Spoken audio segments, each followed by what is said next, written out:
అపవాది ఏం చేస్తూ ఉంటాడంటే కొన్నిసార్లు అది మంచిదేలే చేసేయలే అని మనం ప్రేరేపిస్తాడు. చివరాఖరికి దాని రిజల్ట్ ఎలా ఉండిద్దంటే దేవుని దృష్టిలో వ్యతిరేకంగా ఉంటుంది.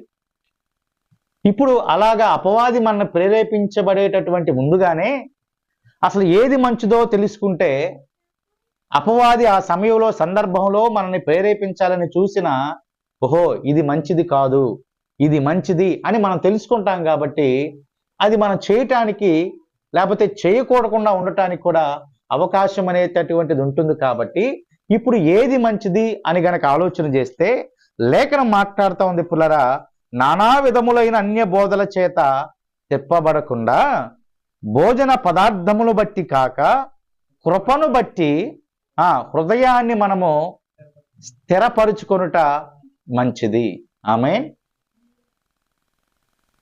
భోజన పదార్థములు బట్టి కాదు గాని, పానీయమును బట్టి కాదు గాని, లేఖనము స్పష్టంగా చెప్తున్నటువంటి మాట ఏంటంటే యేసయ్య ఉచిత కృప, యేసయ్య ఉచిత కృప ద్వారా మనం రక్షించబడ్డాం. ఆ రక్షణ మనకేం తీసుకొచ్చిందంటే మన హృదయములోనికి స్థిరత్వాన్ని తీసుకొచ్చింది. దేవునికి స్తోత్రం కలుగును గాక. యేసయ్య కృప మనం రక్షించింది పుల్లరా, ఆ కృప మనల్ని కాపాడింది.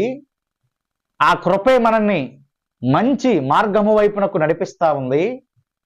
ఆ కృపే మంచి హృదయాన్ని ఇచ్చింది.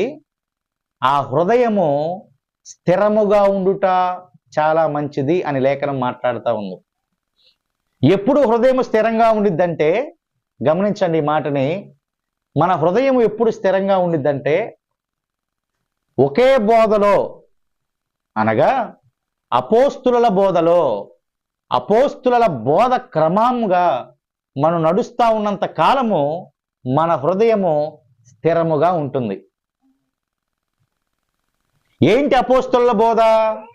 మారు మనసు పొందాలి, పశ్చాత్తాపడాలి, యేసునామంలో బాప్తిసం పొందాలి, అప్పుడు పరిశుద్ధాత్మ అనే వరముతో మనము నింపబడతాం. ఇది అపోస్తుల యొక్క క్రమము, అపోస్తుల యొక్క బోధ.